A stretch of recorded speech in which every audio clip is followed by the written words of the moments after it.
Hello दोस्तों, स्वागत है आपका अपने YouTube channel exam topper classes by Mohit में।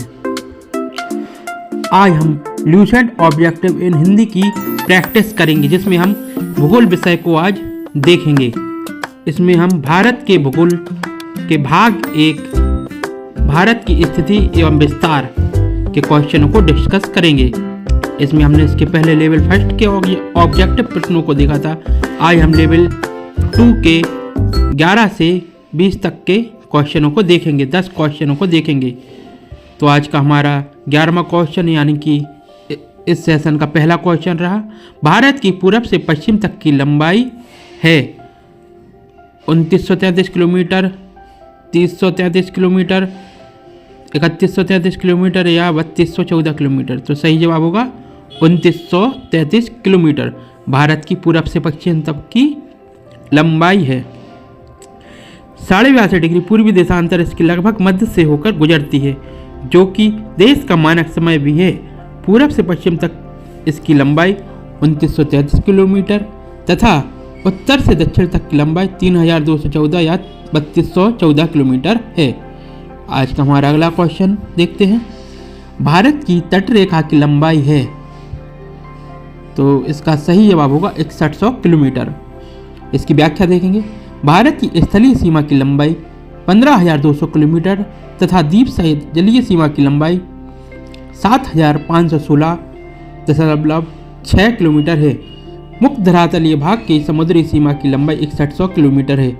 यदि अंडमान निकोबार तथा लक्षद्वीप समूह को भी सम्मिलित किया जाए तो भारत की तटीय सीमा 7,516.6 किलोमीटर हो जाती है। आज का हमारा 13वां क्वेश्चन देखते हैं। भारत का क्षेत्रफल विश्व के भौगोलिक क्षेत्रफल का कितना है? तो सही जवाब होगा 2.4%। इसकी व्याख्या देखेंगे। यद्यपि देश का क्षेत्रफल विश्व के कुल क्षेत्रफल का मात्र 2.42% है, किंतु यहाँ पर विश्व की लगभग 16% जनसंख्या निवास करती है। यहाँ की प्राकृतिक बनावट, संसाधन क्षमता आदि को देखते हुए जॉर्ज बी क्राइसी ने अपनी भौगोलिक पुस्तक एशिया की भूमि एवं निवासी में लिखा कि भारत को महाद्वीप कहलाने का उतना ही अधिकार है जितना कि यूरोप को। 14वां क्वेश्चन देखते हैं। भारत के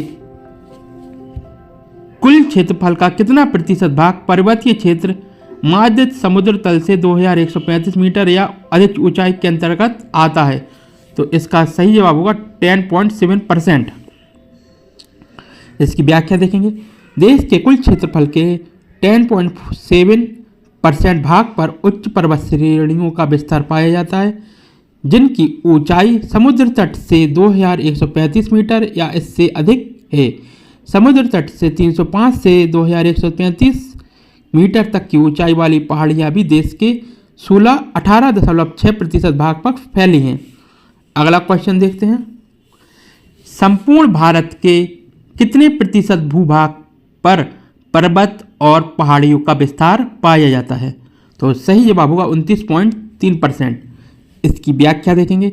देश के कुल क्षेत्रफल के 10.7% भाग पर उच्च पर्वत श्रेणियों का विस्तार पाया जाता है, जिसकी ऊंचाई समुद्र तट से 2135 मीटर या इसके अधिक है। समुद्र तट से 305 से 2135 मीटर तक की ऊंचाई वाली पहाड़ियां भी देश के 18.6% भाग पर फैली हैं। इस प्रकार कुल पर्वतीय भाग 29.3% है। 16वां क्वेश्चन देखते हैं। संपूर्ण भारत के कितने प्रतिशत भूभाग पर पठार का विस्तार पाया जाता है? तो सही आंसर होगा हमारा 27.7%, 27.7%। इसकी व्याख्या देखेंगे। देश के कुल क्षेत्रफल के 10.7% भाग पर उच्च पर्वत श्रेणियों का विस्तार पाया जाता है, जिनकी ऊंचाई समुद्र तट से 2135 मीटर या इसके अधिक है। समुद्र तट से 305 से 2135 मीटर तक की ऊंचाई वाली पहाड़ियां भी देश के 18.6% भाग पर फैली हैं। इस प्रकार कुल पर्वतीय भाग 29.3% है। समुद्र तट से 305 से 915 मीटर तक ऊंचाई वाले पठारी भाग का विस्तार भी देश के 27.7% पर क्षेत्र पर है। 17वां क्वेश्चन देखते हैं। संपूर्ण भारत के कितने प्रतिशत भूभाग पर मैदान का विस्तार पाया जाता है? तो सही आंसर है 43%। देश के कुल क्षेत्रफल के 10.7% भाग पर उच्च पर्वतीय श्रेणियों का विस्तार पाया जाता है, जिनकी ऊंचाई समुद्र तट से 2135 मीटर या इसके अधिक है। समुद्र तट से 305 से 2135 मीटर तक की ऊंचाई वाली पहाड़ियां देश के 18.6% भाग पर फैली हैं। इस प्रकार कुल पर्वतीय भाग 29.3% है। समुद्र तट से 305 से 915 मीटर तक ऊंचाई वाले पठारी भाग का विस्तार भी देश के 27.7% क्षेत्र पर है, जबकि शेष 43% पर विस्तृत मैदान पाए जाते हैं। अगला क्वेश्चन देखते हैं। भारत की प्रादेशिक जल सीमा टेरिटोरियल वाटर समुद्र तट से कितनी समुद्री मील की दूरी पर है? तो सही आंसर होगा 12 मील। इसकी व्याख्या देखेंगे। प्रादेशिक समुद्री सीमा यानी टेरिटोरियल सी आधार रेखा से समुद्र से में 12 समुद्री मील तक प्रादेशिक सीमा है। समुद्र में प्रादेशिक समुद्री सीमा पर तक 12 नॉटिकल मील भारत का संपूर्ण अधिकार है। अगला क्वेश्चन देखते हैं 19वें नंबर का। भारत का संलग्न क्षेत्र कॉन्टिग्यूअस जोन प्रादेशिक जल सीमा के आगे कितने समुद्री मील की दूरी तक है? तो इसका सही जवाब होगा 24 मील। इसकी व्याख्या देखेंगे। अविच्छिन्न मंडल या संलग्न क्षेत्र या इंग्लिश में कहें कॉन्टिग्यूअस जोन आधार रेखा से समुद्र में 24 समुद्री मील तक अविच्छिन्न मंडल सीमा है। अविच्छिन्न मंडल में भारत को 3 प्रकार से अधिकार दिए गए हैं: साफ सफाई का अधिकार, सीमा शुल्क वसूली और वित्तीय अधिकार। आज का हमारा लास्ट क्वेश्चन 20वें नंबर का। भारत का एकांतिक आर्थिक क्षेत्र एक्सक्लूसिव इकोनॉमिक जोन संलग्न क्षेत्र की यहाँ कितनी समुद्री मील की दूरी तक है? तो इसका सही आंसर होगा 200 मील। इसकी व्याख्या देखेंगे। अनन्य आर्थिक क्षेत्र एक्सक्लूसिव इकोनॉमिक जोन EEZ आधार रेखा से 200 समुद्री मील तक भारत का अनन्य आर्थिक क्षेत्र है। अनन्य आर्थिक क्षेत्र में भारत को 3 तरह इसके अधिकार प्राप्त हैं।